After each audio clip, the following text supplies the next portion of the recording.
بسم الله الرحمن الرحيم. يا أيها الناس اتقوا ربكم الذي خلقكم من نفس واحدة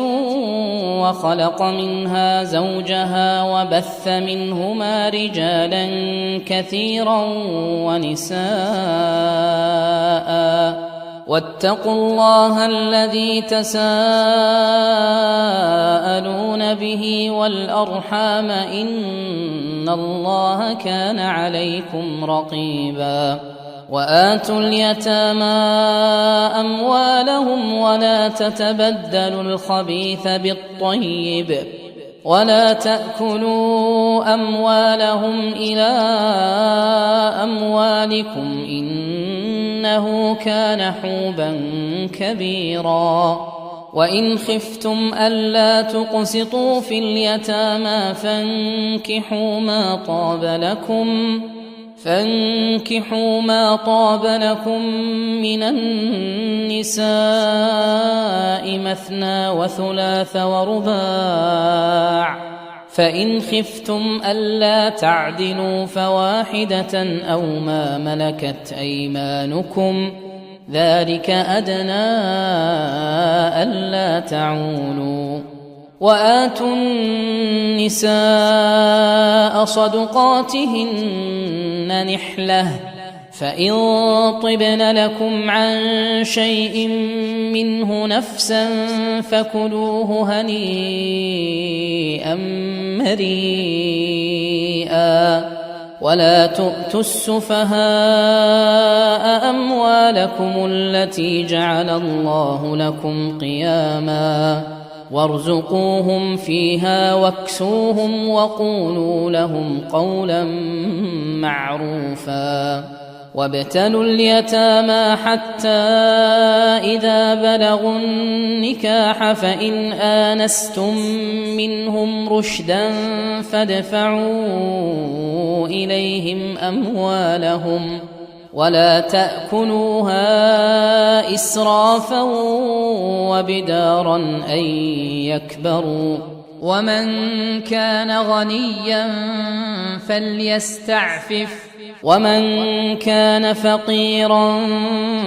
فليأكل بالمعروف.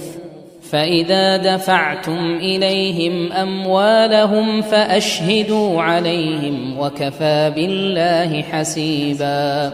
للرجال نصيب مما ترك الوالدان والأقربون وللنساء نصيب مما ترك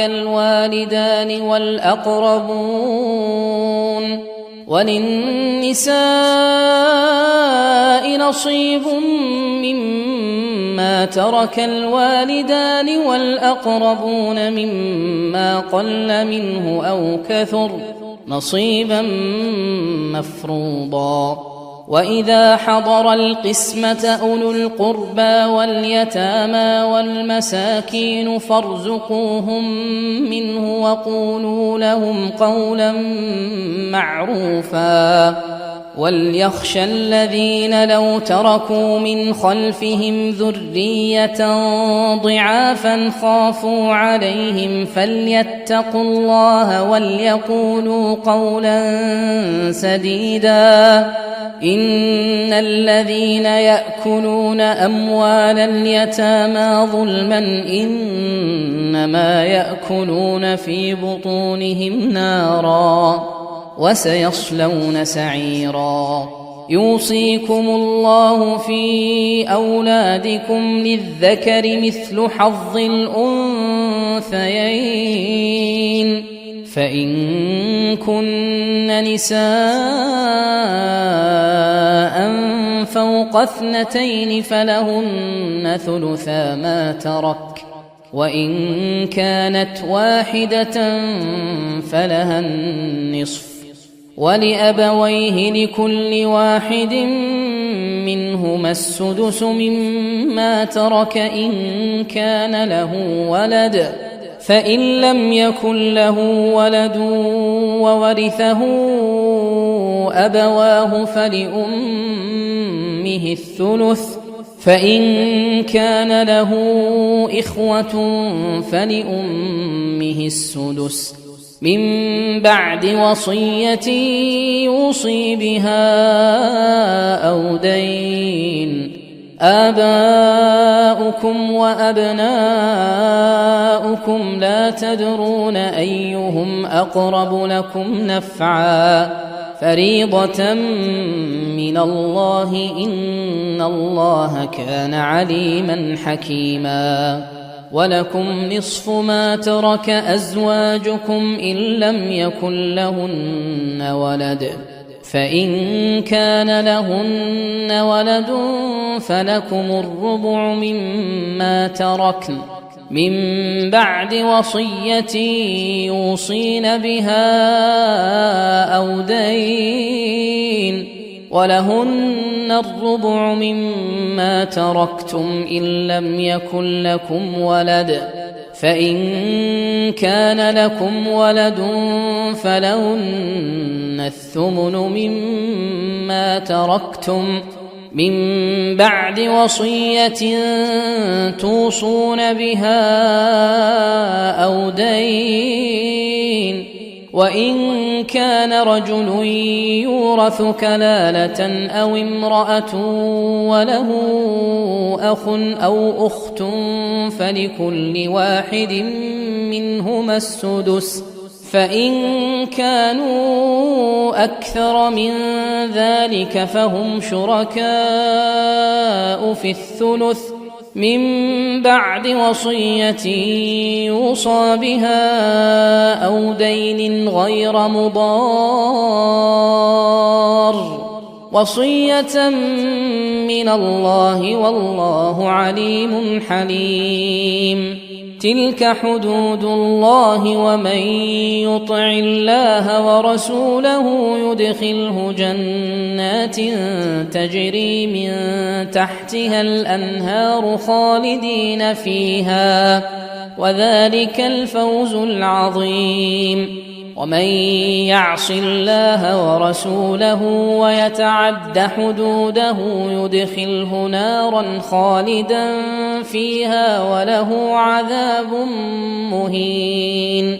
واللاتي يأتين الفاحشة من نسائكم فاستشهدوا عليهن 4 منكم، فإن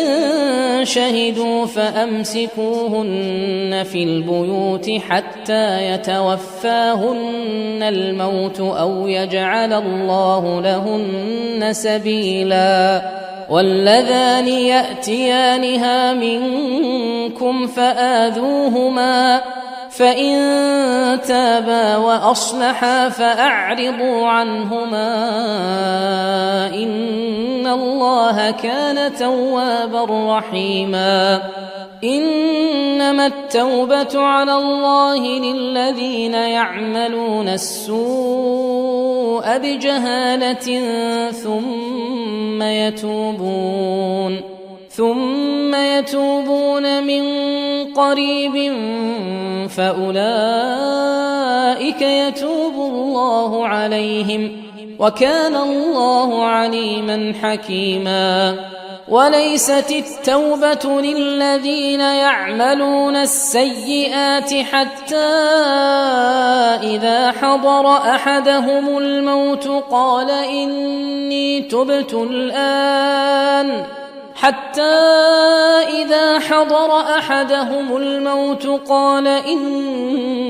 تبت الآن ولا الذين يموتون وهم كفار أولئك أعتدنا لهم عذابا أليما. يا أيها الذين آمنوا لا يحل لكم أن ترثوا النساء كرها ولا تعضلوهن لتذهبوا ببعض ما آتيتموهن إلا أن يأتين بفاحشة مبينة وعاشروهن بالمعروف فإن كرهتموهن فعسى أن تكرهوا شيئا ويجعل الله فيه خيرا كثيرا وإن أردتم استبدال زوج مكان زوج وآتيتم إحداهن قنطارا فلا تأخذوا منه شيئا أتأخذونه بهتانا وإثما مبينا وكيف تأخذونه وقد أفضى بعضكم إلى بعض وأخذن منكم ميثاقا غليظا ولا تنكحوا ما نكح آباؤكم من النساء إلا ما قد سلف إنه كان فاحشة ومقتا وساء سبيلا حرمت عليكم أمهاتكم وبناتكم وأخواتكم وعماتكم وخالاتكم وبنات الأخ وبنات الأخت وأمهاتكم اللاتي أرضعنكم وأخواتكم من الرضاعة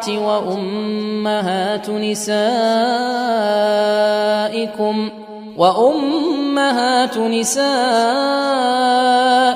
وربائبكم اللاتي في حجوركم من نسائكم اللاتي دخلتم بهن فإن لم تكونوا دخلتم بهن فلا جناح عليكم وحلائل أبنائكم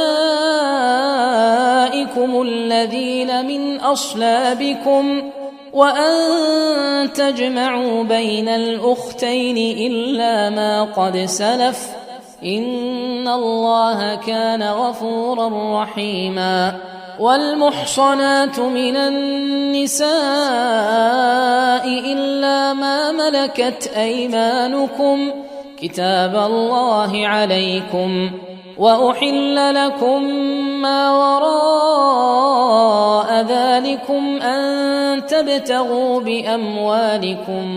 محصنين غير مسافحين فما استمتعتم به منهن فآتوهن أجورهن فريضة ولا جناح عليكم فيما تراضيتم به من بعد الفريضة إن الله كان عليما حكيما ومن لم يستطع منكم طولا أن ينكح المحصنات المؤمنات فمما ملكت أيمانكم من فتياتكم المؤمنات والله أعلم بإيمانكم بعضكم من بعض فانكحوهن بإذن أهلهن وآتوهن أجورهن بالمعروف محصنات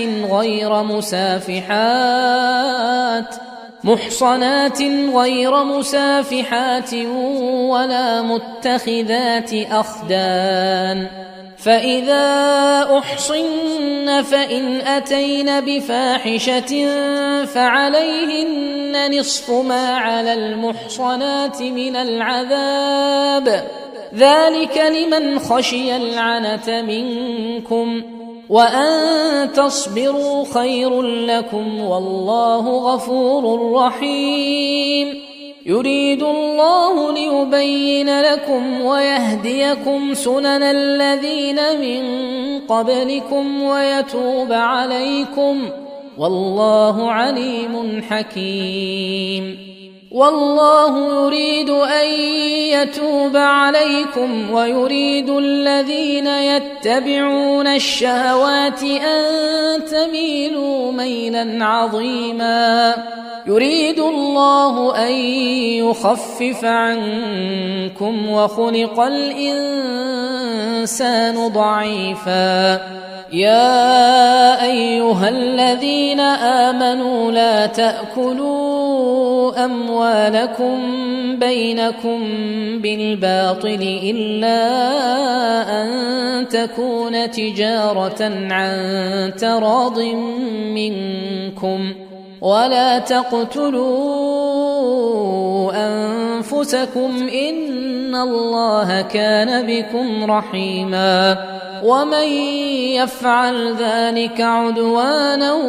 وظلما فسوف نصليه نارا وكان ذلك على الله يسيرا. إن تجتنبوا كبائر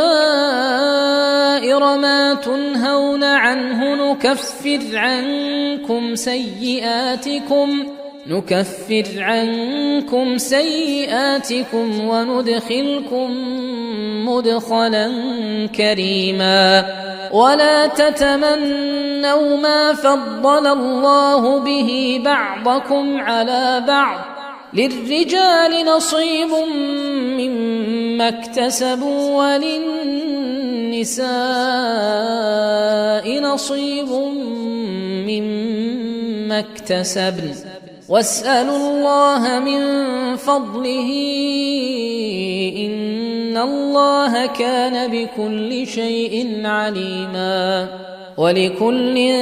جعلنا موالي مما ترك الوالدان والأقربون والذين عقدت أيمانكم فآتوهم نصيبهم إن الله كان على كل شيء شهيدا. الرجال قوامون على النساء بما فضل الله بعضهم على بعض وبما أنفقوا من أموالهم.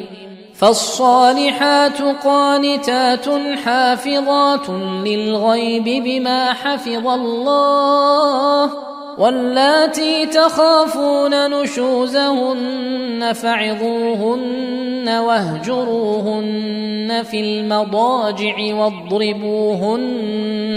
فإن أطعنكم فلا تبغوا عليهن سبيلا إن الله كان عليا كبيرا. وإن خفتم شقاق بينهما فابعثوا حكما من أهله وحكما من أهلها إن يريدا إصلاحا يوفق الله بينهما إن الله كان عليما خبيرا. واعبدوا الله ولا تشركوا به شيئا وبالوالدين إحسانا وبذي القربى واليتامى والجار ذي القربى والجار الجنب والصاحب بالجنب وابن السبيل وما ملكت أيمانكم إن الله لا يحب من كان مختالا فخورا. الذين يبخلون ويأمرون الناس بالبخل ويكتمون ما آتاهم الله من فضله وأعتدنا للكافرين عذابا مهينا. والذين ينفقون أموالهم رئاء الناس ولا يؤمنون بالله ولا باليوم الآخر ومن يكن الشيطان له قرينا فساء قرينا. وماذا عليهم لو آمنوا بالله واليوم الآخر وأنفقوا مما رزقهم الله وكان الله بهم عليما إن الله لا يظلم مثقال ذرة وإن تك حسنة يضاعفها ويؤت من لدنه أجرا عظيما فكيف إذا جئنا من كل أمة بشهيد وجئنا بك على هؤلاء شهيدا يومئذ يود الذين كفروا وعصوا الرسول لو تسوى بهم الأرض ولا يكتمون الله حديثا يا أيها الذين آمنوا لا تقربوا الصلاة وأنتم سكارى حتى تعلموا ما تقولون ولا جنبا إلا عابري سبيل حتى تغتسلوا وإن كنتم مرضى أو على سفر أو جاء أحد منكم من الغائط أو لامستم النساء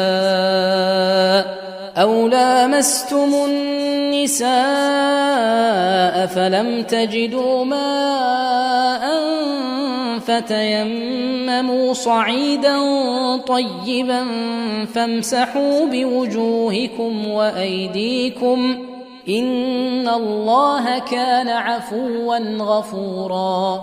ألم تر إلى الذين أوتوا نصيبا من الكتاب يشترون الضلالة ويريدون أن تضلوا السبيل والله أعلم بأعدائكم وكفى بالله وليا وكفى بالله نصيرا من الذين هادوا يحرفون الكلم عن مواضعه ويقولون سمعنا وعصينا واسمع غير مسمع وراعنا ليا بألسنتهم وطعنا في الدين ولو أنهم قالوا سمعنا وأطعنا واسمع وانظرنا لكان خيرا لهم وأقوم ولكن لعنهم الله بكفرهم فلا يؤمنون إلا قليلا يا أيها الذين أوتوا الكتاب آمنوا بما نزلنا مصدقا لما معكم من قبل أن نطمس وجوها فنردها على أدبارها أو نلعنهم كما لعنا أصحاب السبت وكان أمر الله مفعولا إن الله لا يغفر أن يشرك به ويغفر ما دون ذلك لمن يشاء ومن يشرك بالله فقد افترى إثما عظيما ألم تر إلى الذين يزكون أنفسهم بل الله يزكي من يشاء ولا يظلمون فتيلا انظر كيف يفترون على الله الكذب وكفى به إثما مبينا ألم تر إلى الذين أوتوا نصيبا من الكتاب يؤمنون بالجبت والطاغوت ويقولون للذين كفروا هؤلاء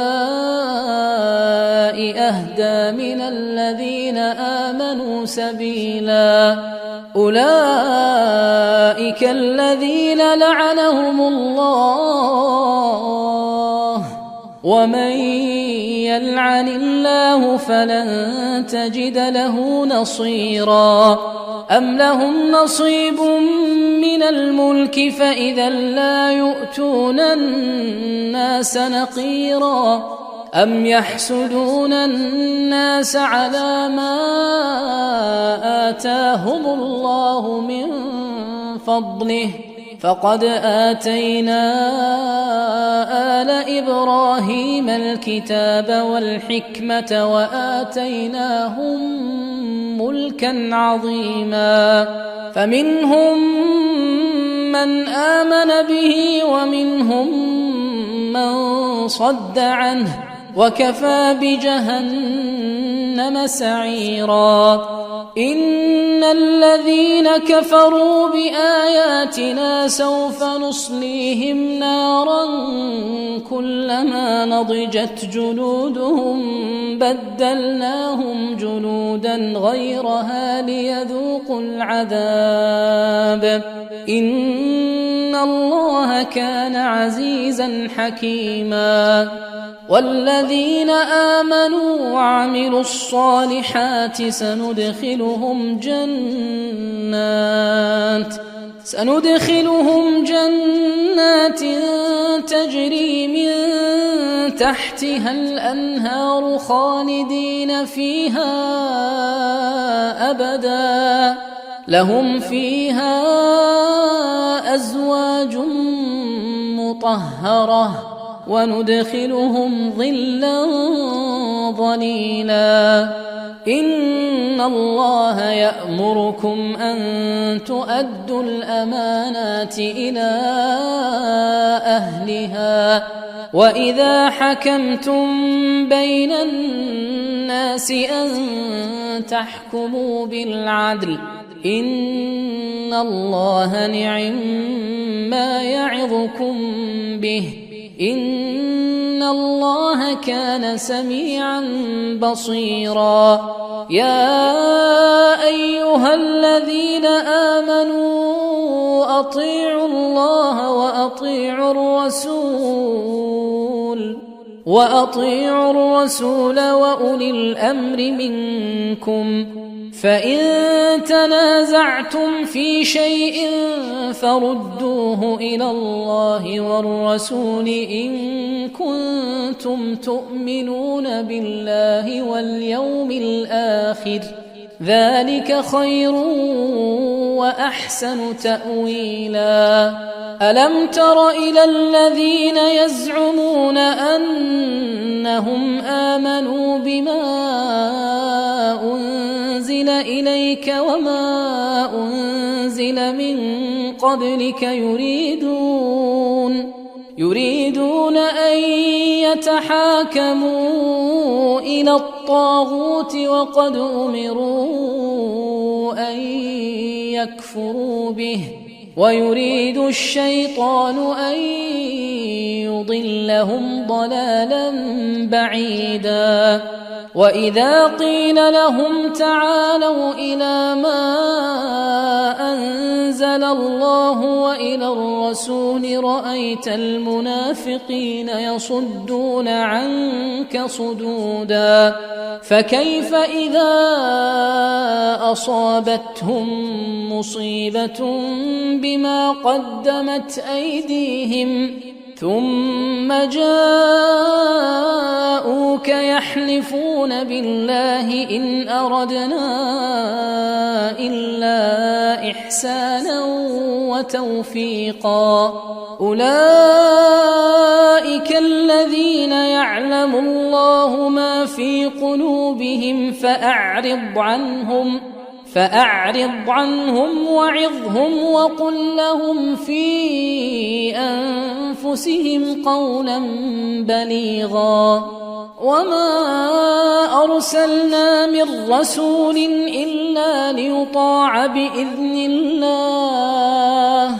ولو أنهم إذ ظلموا أنفسهم جاءوك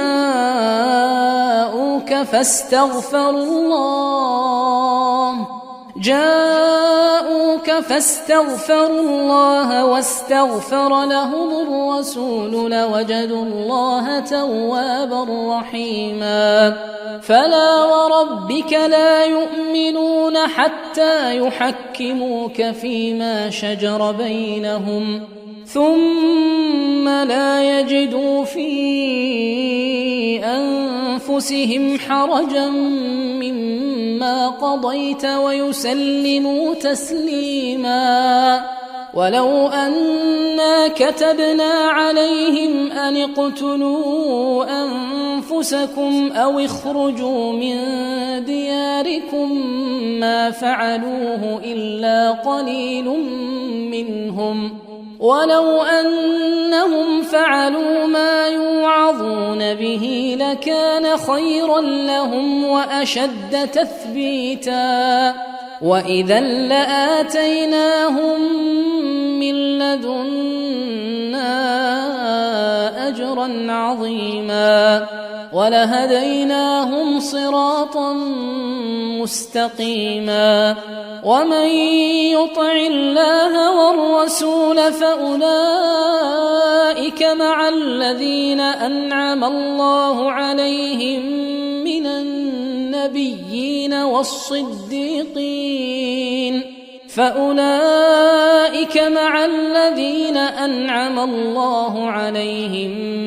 النبيين والصديقين والشهداء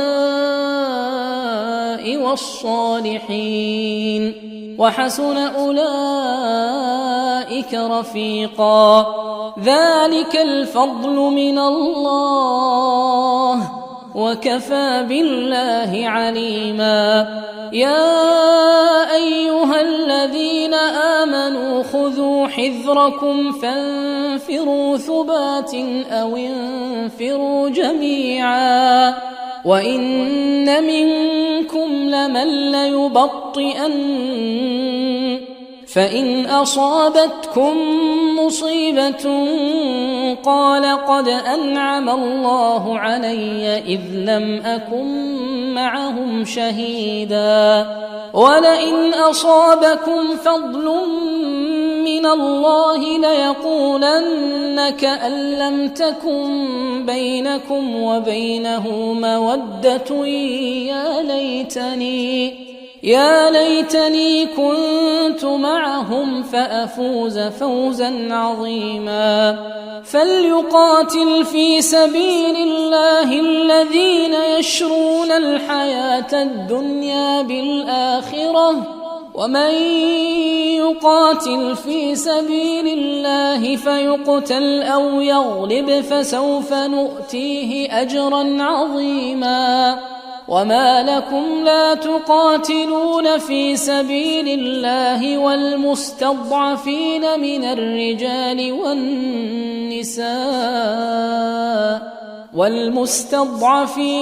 الرجال والنساء والولدان الذين يقولون ربنا أخرجنا من هذه القرية الظالم أهلها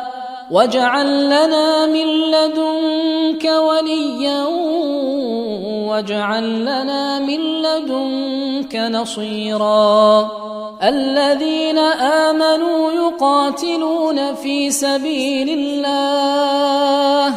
والذين كفروا يقاتلون في سبيل الطاغوت فقاتلوا أولياء الشيطان إن كيد الشيطان كان ضعيفا. ألم تر إلى الذين قيل لهم كفوا أيديكم وأقيموا الصلاة وآتوا الزكاة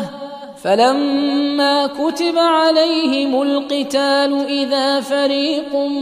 منهم يخشون الناس كخشية الله أو أشد خشية وقالوا ربنا لم كتبت علينا القتال لولا أخرتنا إلى أجل قريب قل متاع الدنيا قليل والآخرة خير لمن اتقى ولا تظلمون فتيلا أينما تكونوا يدرككم الموت ولو كنتم في بروج مشيدة وإن تصبهم حسنة يقولوا هذه من عند الله وإن تصبهم سيئة يقولوا هذه من عندك قل كل من عند الله فما لهؤلاء القوم لا يكادون يفقهون حديثا ما أصابك من حسنة فمن الله وما أصابك من سيئة فمن نفسك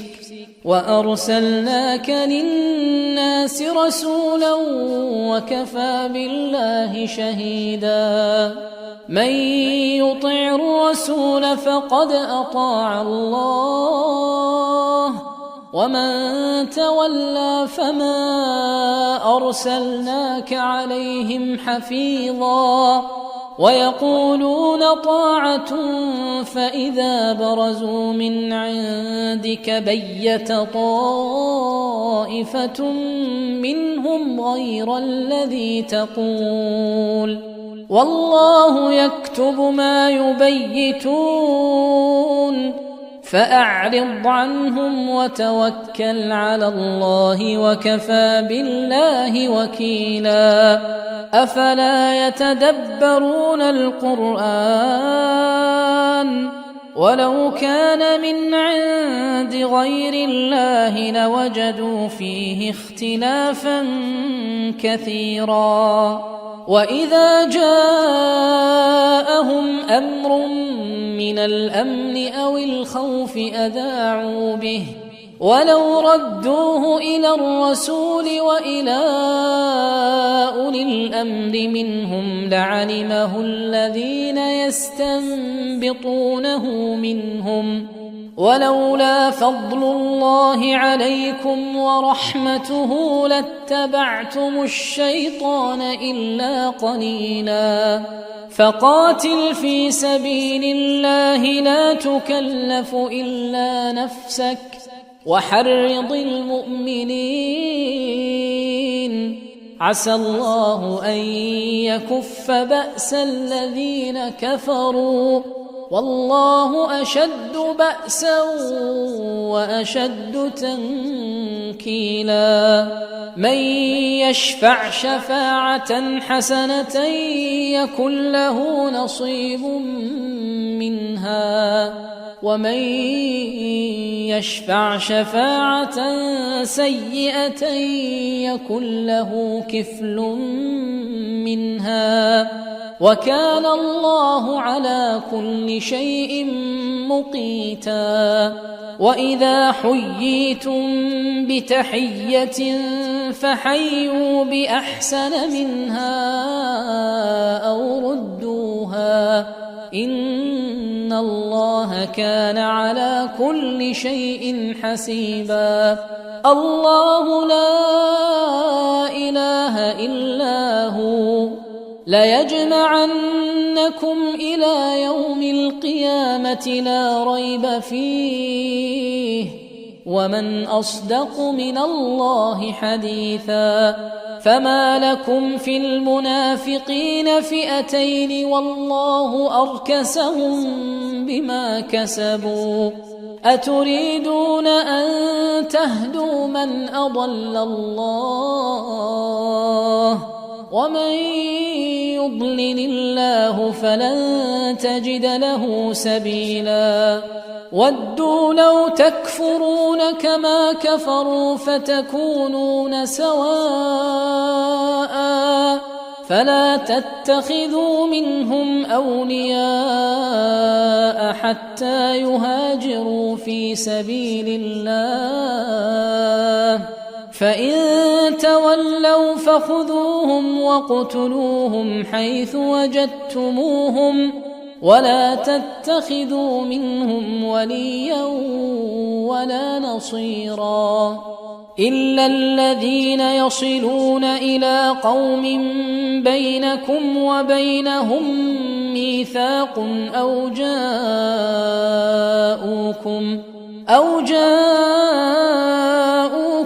حصرت صدورهم أن يقاتلوكم أو يقاتلوا قومهم ولو شاء الله لسلطهم عليكم فلقاتلوكم فإن اعتزلوكم فلم يقاتلوكم وألقوا إليكم السلم فما جعل الله لكم عليهم سبيلا ستجدون آخرين يريدون أن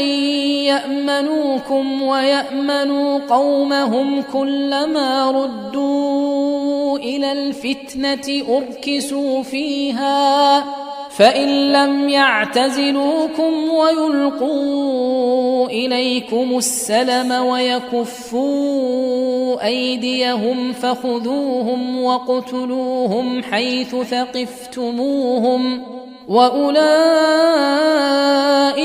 جعلنا لكم عليهم سلطانا مبينا وما كان لمؤمن أن يقتل مؤمنا إلا خطأ ومن قتل مؤمنا خطأ فتحرير رقبة مؤمنة ودية مسلمة إلى أهله إلا أن يصدقوا فإن كان من قوم عدو لكم وهو مؤمن فتحرير رقبة مؤمنة وإن كان من قوم بينكم وبينهم ميثاق فدية مسلمة إلى أهله وتحرير رقبة مؤمنة فمن لم يجد فصيام شهرين متتابعين توبة من الله وكان الله عليما حكيما ومن يقتل مؤمنا متعمدا فجزاؤه جهنم خالدا فيها وغضب الله عليه ولعنه وأعد له عذابا عظيما يا أيها الذين آمنوا إذا ضربتم في سبيل الله فتبينوا ولا تقولوا لمن ألقى إليكم السلام لست مؤمنا تبتغون عرض الحياة الدنيا فعند الله مغانم كثيرة كذلك كنتم من قبل فمن الله عليكم فتبينوا إن الله كان بما تعملون خبيرا لا يستوي القاعدون من المؤمنين غير أولي الضرر والمجاهدون في سبيل الله بأموالهم وأنفسهم فضل الله المجاهدين بأموالهم وأنفسهم على القاعدين درجة وكلا وعد الله الحسنى وفضل الله المجاهدين على القاعدين أجرا عظيما درجات منه ومغفرة ورحمة وكان الله غفورا رحيما إن الذين توفاهم الملائكة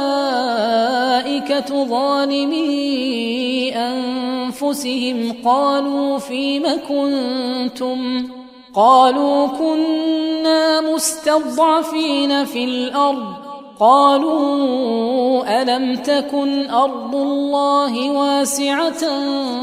فتهاجروا فيها فأولئك مأواهم جهنم وساءت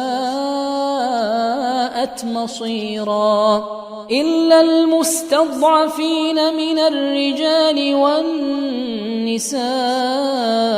والولدان لا يستطيعون حيلة ولا يهتدون سبيلا فأولئك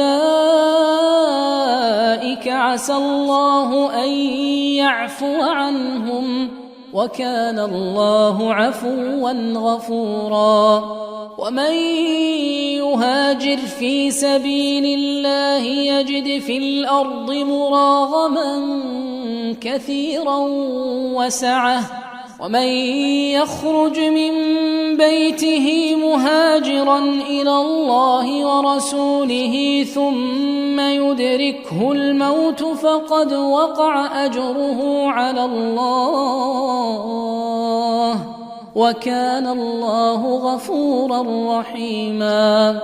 وإذا ضربتم في الأرض فليس عليكم جناح أن تقصروا من الصلاة إن خفتم أن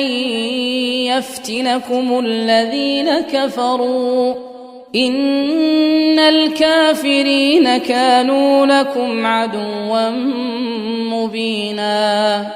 وإذا كنت فيهم فأقمت لهم الصلاة فلتقم طائفة منهم معك وليأخذوا أسلحتهم فإذا سجدوا فليكونوا من ورائكم ولتأت طائفة أخرى لم يصلوا فليصلوا معك ولتأت طائفة أخرى لم يصلوا فليصلوا معك وليأخذوا حذرهم وأسلحتهم ود الذين كفروا لو تغفلون عن أسلحتكم وأمتعتكم فيميلون عليكم ميلة واحدة ولا جناح عليكم إن كان بكم أذى من مطر أو كنتم مرضى أن تضعوا أسلحتكم وخذوا حذركم إن الله أعد للكافرين عذابا مهينا فإذا قضيتم الصلاة فاذكروا الله قياما وقعودا وعلى جنوبكم فإذا اطمأننتم فأقيموا الصلاة إن الصلاة كانت على المؤمنين كتابا موقوتا ولا تهنوا في ابتغاء القوم إن تكونوا تألمون فإنهم يألمون كما تألمون وترجون من الله ما لا يرجون وكان الله عليما حكيما إنا أنزلنا إليك إليك الكتاب بالحق لتحكم بين الناس بما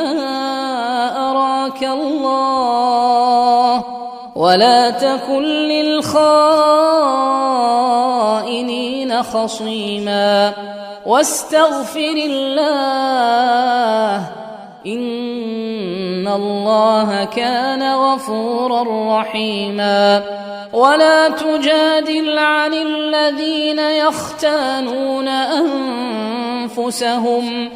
إن الله لا يحب من كان خوانا أثيما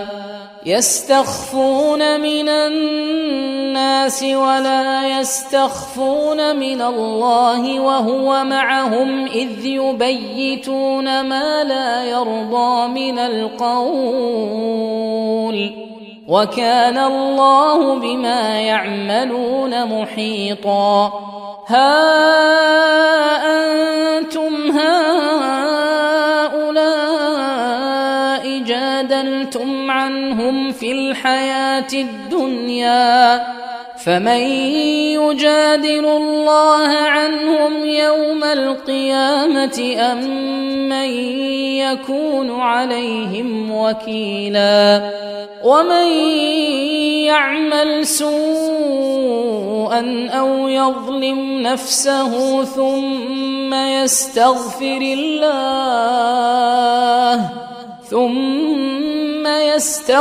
الله يجد الله غفورا رحيما ومن يكسب إثما فإنما يكسبه على نفسه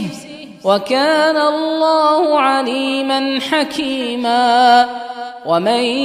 يكسب خطيئة أو إثما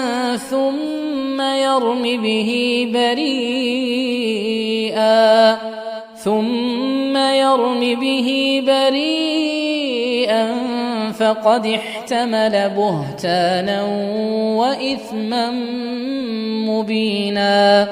ولولا فضل الله عليك ورحمته لهمت طائفة منهم أن يضلوك وما يضلون إلا أنفسهم وما يضرونك من شيء وأنزل الله عليك الكتاب والحكمة وعلمك ما لم تكن تعلم وكان فضل الله عليك عظيما لا خير في كثير من نجواهم إلا من أمر بصدقة أو معروف أو إصلاح بين الناس ومن يفعل ذلك ابتغاء مرضات الله فسوف نؤتيه أجرا عظيما ومن يشاقق الرسول من بعد ما تبين له الهدى ويتبع غير سبيل المؤمنين نوله ما تولى ونصله جهنم وساءت مصيرا إن الله لا يغفر أن يشرك به ويغفر ما دون ذلك لمن يشاء ومن يشرك بالله فقد ضل ضلالا بعيدا إن يدعون من دونه إلا إناثا وإن يدعون إلا شيطانا مريدا لعنه الله وقال لأتخذن من عبادك نصيبا مفروضا ولأضلنهم ولأمنينهم ولآمرنهم فليبتكن آذان الأنعام ولآمرنهم فليغيرن خلق الله ومن يتخذ الشيطان وليا من دون الله فقد خسر خسرانا مبينا يعدهم ويمنيهم وما يعدهم الشيطان إلا غرورا أولئك مأواهم جهنم ولا يجدون عنها محيصا والذين آمنوا وعملوا الصالحات سندخلهم جنات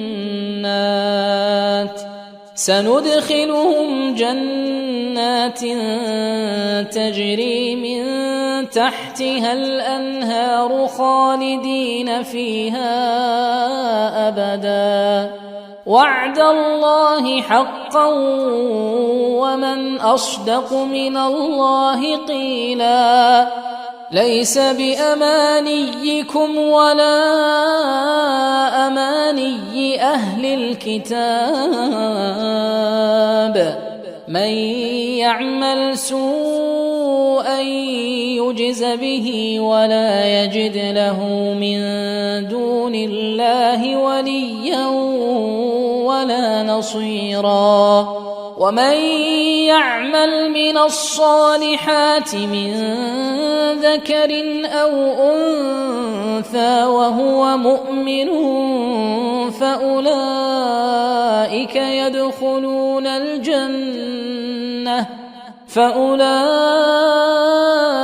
يدخلون الجنة ولا يظلمون نقيرا ومن أحسن دينا ممن أسلم وجهه لله وهو محسن واتبع ملة إبراهيم حنيفا واتخذ الله إبراهيم خليلا ولله ما في السماوات وما في الأرض وكان الله بكل شيء محيطا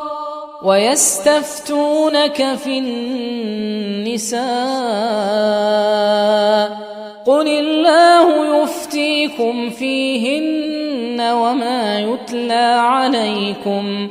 وما يتلى عليكم في الكتاب في يتامى النساء اللاتي لا تؤتونهن ما كتب لهن وترغبون أن تنكحوهن والمستضعفين من الولدان وأن تقوموا لليتامى بالقسط وما تفعلوا من خير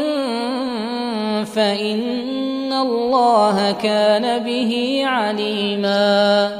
وإن امرأة خافت من بعلها نشوزا أو إعراضا فلا جناح عليهما أن يصلحا بينهما صلحا والصلح خير وأحضرت الأنفس الشح وإن تحسنوا وتتقوا فإن الله كان بما تعملون خبيرا ولن تستطيعوا أن تعدلوا بين النساء ولو حرصتم فلا تميلوا كل الميل فتذروها كالمعلقة وإن تصلحوا وتتقوا فإن الله كان غفورا رحيما وإن يتفرقا يغن الله كلا من سعته وكان الله واسعا حكيما ولله ما في السماوات وما في الأرض ولقد وصينا الذين أوتوا الكتاب من قبلكم وإياكم أن اتقوا الله وإن تكفروا فإن لله ما في السماوات وما في الأرض وكان الله غنيا حميدا ولله ما في السماوات وما في الأرض وكفى بالله وكيلا إن يشأ يذهبكم أيها الناس ويأت بآخرين وكان الله على ذلك قديرا من كان يريد ثواب الدنيا فعند الله ثواب الدنيا والآخرة وكان الله سميعا بصيرا يا أيها الذين آمنوا كونوا قوامين بالقسط شهداء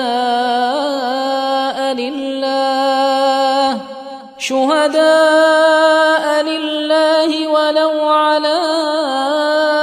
أنفسكم أو الوالدين والأقربين إن يكن غنيا أو فقيرا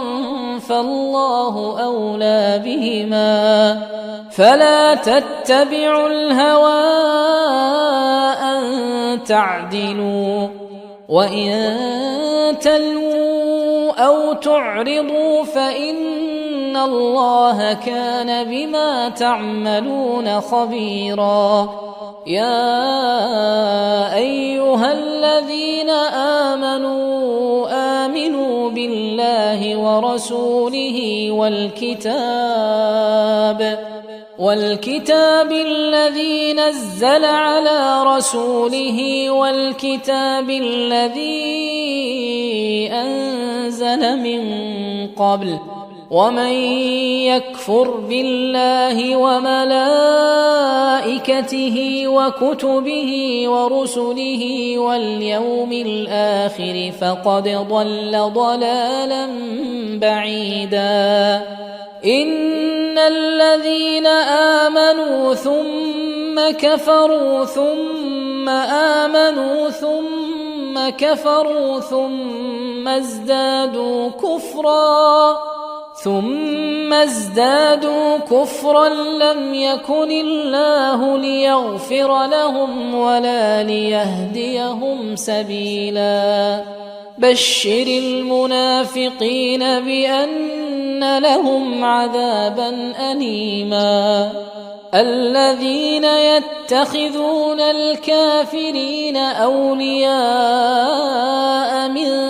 دون المؤمنين أيبتغون عندهم العزة فإن العزة لله جميعا وقد نزل عليكم في الكتاب أن إذا سمعتم آيات الله يكفر بها ويستهزأ بها فلا تقعدوا معهم حتى يخوضوا في حديث غيره إنكم إذا مثلهم إن الله جامع المنافقين والكافرين في جهنم جميعا الذين يتربصون بكم فإن كان لكم فتح من الله قالوا ألم نكن معكم وإن كان للكافرين نصيب قالوا ألم نستحوذ عليكم قالوا ألم نستحوذ عليكم ونمنعكم من المؤمنين فالله يحكم بينكم يوم القيامة ولن يجعل الله للكافرين على المؤمنين سبيلا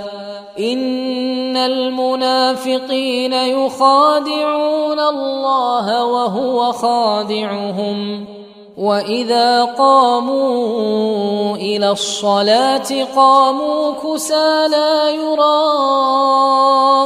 الناس ولا يذكرون الله إلا قليلا مذبذبين بين ذلك لا إله هؤلاء ولا إله هؤلاء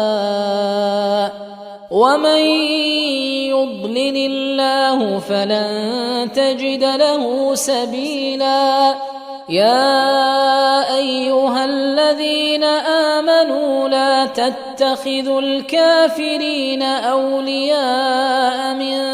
دون المؤمنين أتريدون أن تجعلوا لله عليكم سلطانا مبينا إن المنافقين في الدرك الأسفل من النار ولن تجد لهم نصيرا إلا الذين تابوا وأصلحوا واعتصموا بالله وأخلصوا دينهم لله فأولئك مع المؤمنين وسوف يؤتي الله المؤمنين أجرا عظيما ما يفعل الله بعذابكم إن شكرتم وآمنتم وكان الله شاكرا عليما لا يحب الله الجهر بالسوء من القول إلا من ظلم وكان الله سميعا عليما إن تبدوا خيرا أو تخفوه أو تعفوا عن سوء فإن الله كان عفوا قديرا إن الذين يكفرون بالله ورسله ويريدون أن يفرقوا بين الله ورسله ويقولون نؤمن ببعض ونكفر ببعض ويريدون أن يتخذوا بين ذلك سبيلا أولئك هم الكافرون حقا وأعتدنا للكافرين عذابا مهينا والذين آمنوا بالله ورسله ولم يفرقوا بين أحد منهم أولئك سوف يؤتيهم أجورهم وكان الله غفورا رحيما يسألك أهل الكتاب أن تنزل عليهم كتابا من السماء فقد سألوا موسى أكبر من ذلك فقالوا أرنا الله جهرة فأخذتهم الصاعقة بظلمهم ثم اتخذوا العجل من بعد ما جاءتهم البينات فعفونا عن ذلك وآتينا موسى سلطانا مبينا ورفعنا فوقهم الطور بميثاقهم وقلنا لهم ادخلوا الباب سجدا وقلنا لهم لا تعدوا في السبت وأخذنا منهم ميثاقا غليظا فبما نقضهم ميثاقهم وكفرهم بآيات الله وقتلهم الأنبياء بغير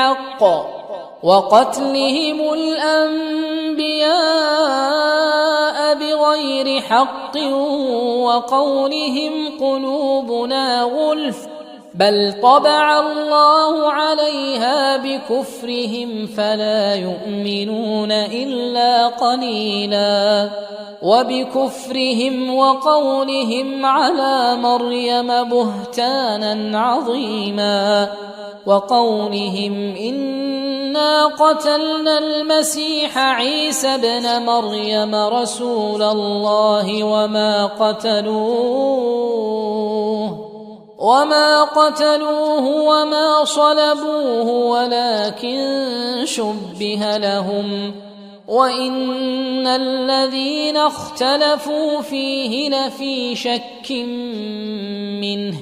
ما لهم به من علم إلا اتباع الظن وما قتلوه يقينا بل رفعه الله إليه وكان الله عزيزا حكيما وإن من أهل الكتاب إلا ليؤمنن به قبل موته ويوم القيامة يكون عليهم شهيدا فبظلم من الذين هادوا حرمنا عليهم طيبات أحلت لهم وبصدهم عن سبيل الله كثيرا وأخذهم الربا وقد نهوا عنه وأكلهم أموال الناس بالباطل وأعتدنا للكافرين منهم عذابا أليما لكن الراسخون في العلم منهم والمؤمنون يؤمنون بما أنزل إليك وما أنزل من قبلك والمقيمين الصلاة والمؤتون الزكاة والمؤمنون بالله واليوم الآخر أولئك سنؤتيهم أجرا عظيما إنا أوحينا إليك كما أوحينا إلى نوح والنبيين من بعده وأوحينا إلى إبراهيم وإسماعيل وإسحاق ويعقوب والأسباط وعيسى وأيوب ويونس وهارون وسليمان وآتينا داود زبورا ورسلا قد قصصناهم عليك من قبل ورسلا لم نقصصهم عليك وكلم الله موسى تكليما رسلا مبشرين ومنذرين لئلا يكون للناس على الله حجة بعد الرسل وكان الله عزيزا حكيما لكن الله يشهد بما أنزل إليك أنزله بعلمه والملائكة يشهدون وكفى بالله شهيدا إن الذين كفروا وصدوا عن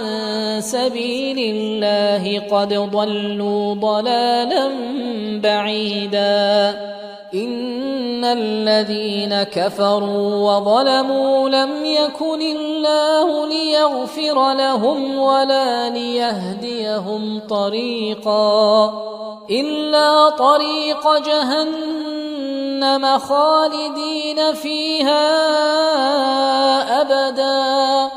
وكان ذلك على الله يسيرا. يا أيها الناس قد جاءكم الرسول بالحق من ربكم فآمنوا خيرا لكم وإن